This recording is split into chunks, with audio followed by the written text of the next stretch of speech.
Welcome to the first video of the chemistry review. This will cover everything for the New York State Chemistry Regents curriculum goes through. I won't be able to touch on every single detail of every single unit, but I will hit on the most important, most forgotten, and most questioned things that most Regents exams are looking for. So I hope you enjoy this series. There'll be one for each of the units. And please, if it helps, please like the video. And let's get started.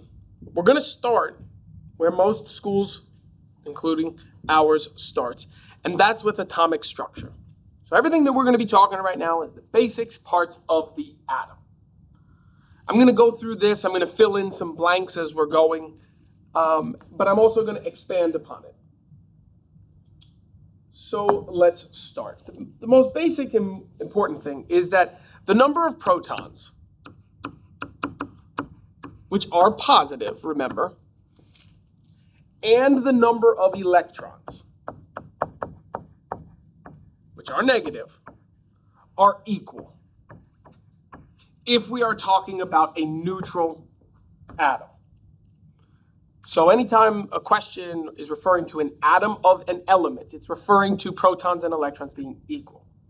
Now, we've gone through the entire year of chemistry, and what we do know is that this is not the case most of the time, because most of these things are forming ions.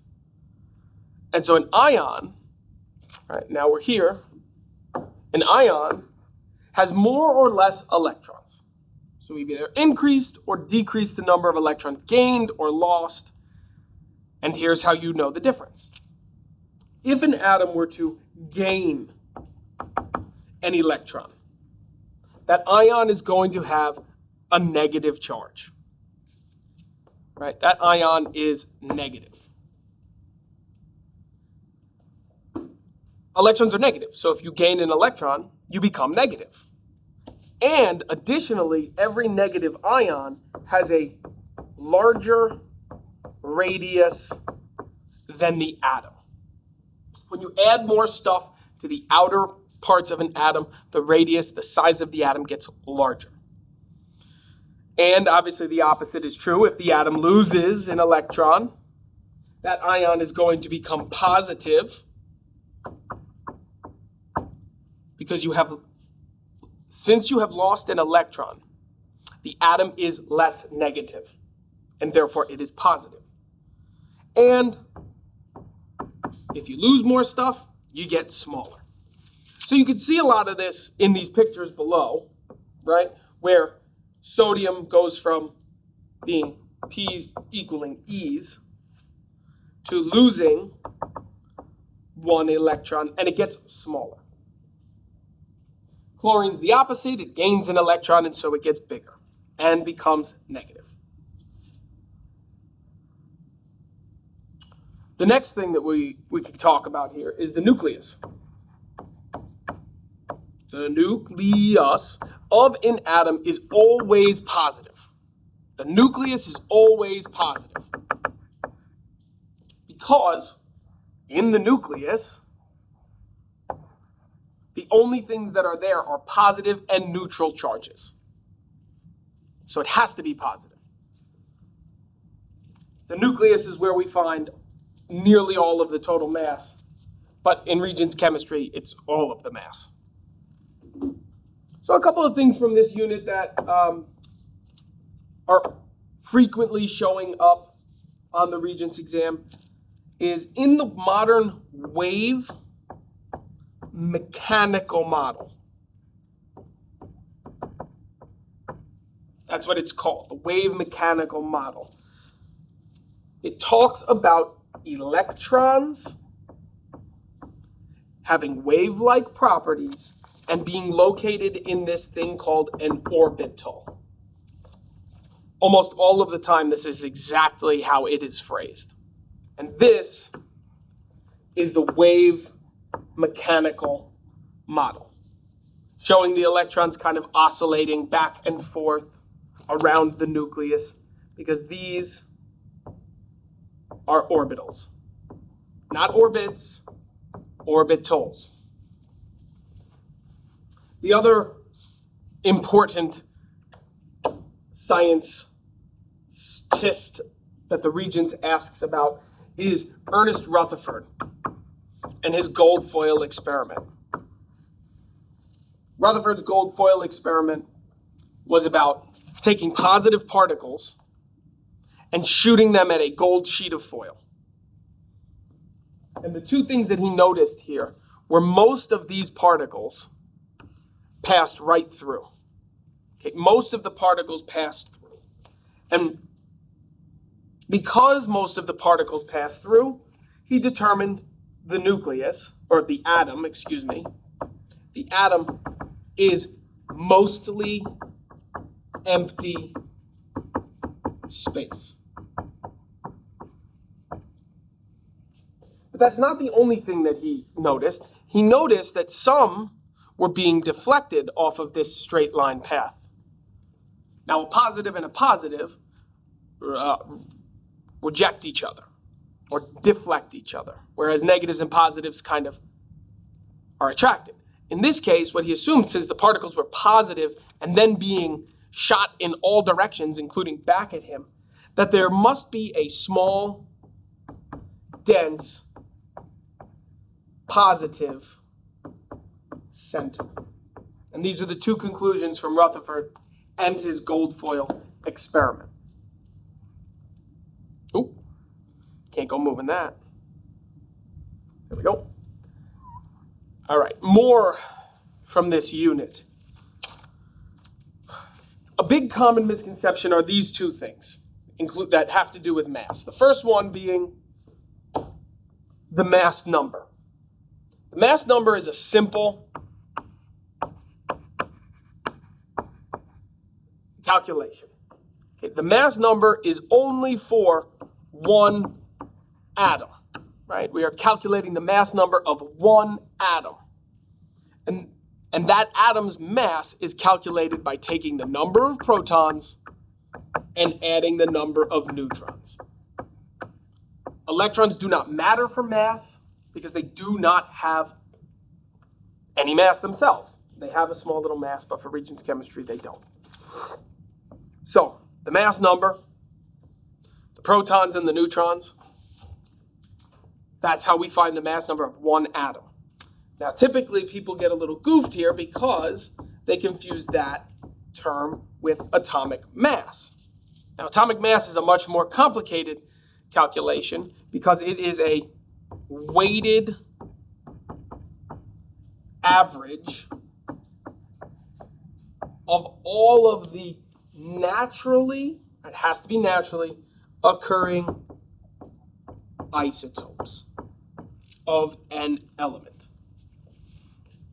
Okay, and so to do this calculation, what we're really focusing on here is all the atoms.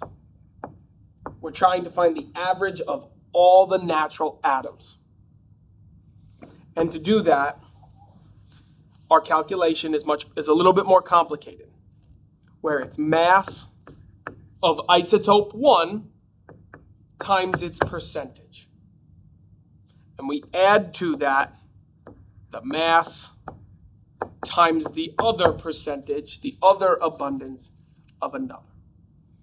And when you do that, your answer should come out to be somewhere in the middle of the isotopes you took their masses of. Now, what is an isotope? Well, that's a whole nother question.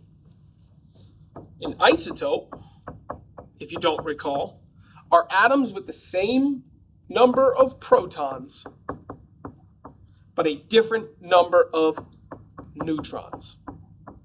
And so they have the same properties. They kind of bond and do everything almost the same, except for radioactivity. But ultimately, they're the same atom, just a little bit fatter or a little bit skinnier.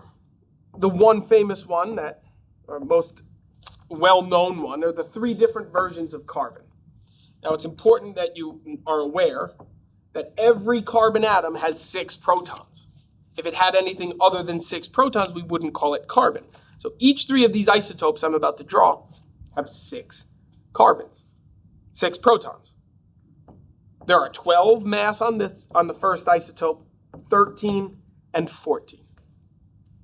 So these three things, being the isotopes of carbon, lead us to being able to say, well, if there are 6 protons and a mass number of 12, there would be 6 neutrons in this equation. If there are 6 protons with a total mass number of 13, there would be 7 neutrons in this one. And if there are 6 protons and a total mass of 14, there would be 8 neutrons in that one. Okay, so an isotope has the same number of protons, but a differing number of neutrons. So, Lewis dot diagrams of atoms. I'm going to erase this. Or I'm not going to erase this. There we go. Lewis dot diagrams are taking the valence electrons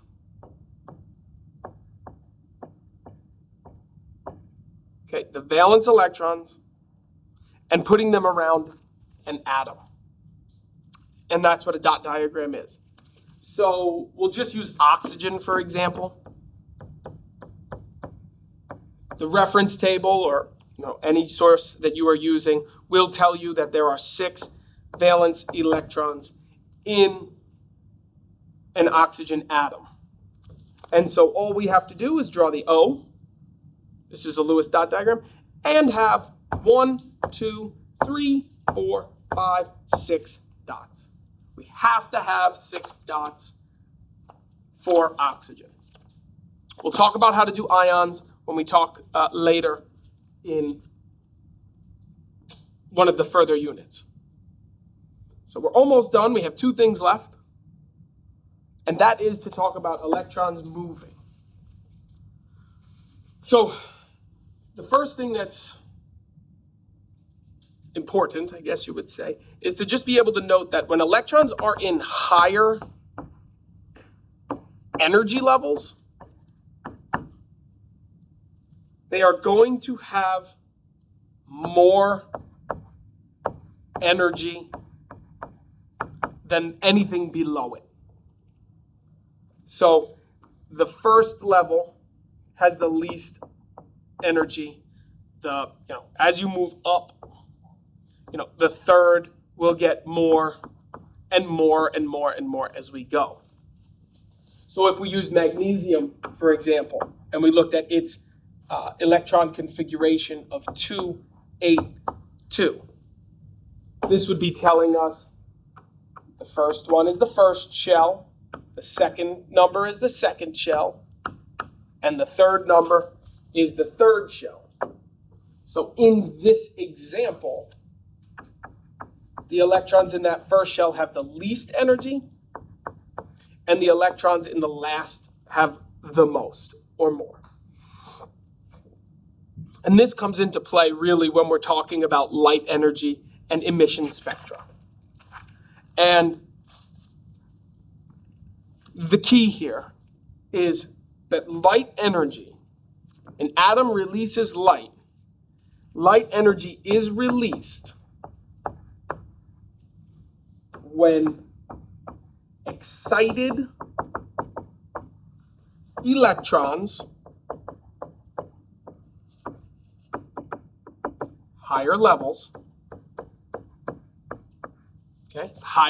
when the excited electrons return to the ground state. Okay. This light is unique to every element or ion, and it can be used to identify elements. Right. So when an electron absorbs energy, and we're going to use this picture right here. This little green ball is the energy coming in. When the electron absorbs it, it jumps to a higher ring. Right? First ring, second ring. So as we discussed before, the higher ring has more energy. Right? That's what happens when you absorb energy. You jump to a higher energy ring. As that electron is holding on to that energy, at some point it's going to release it. That releasing of the energy is the light that we see. And at the exact same time, the electron falls back down to the ground state. And this is how light is formed. This is how fireworks work. So I hope you enjoyed that quick recap of the first unit. I mean, it might not be quick, but considering, it takes about 3 weeks for us to learn all of that the first time, I hope that was a nice, tidy, concise way to get that information to you. So good luck. Look forward to the next video. Thank you for watching.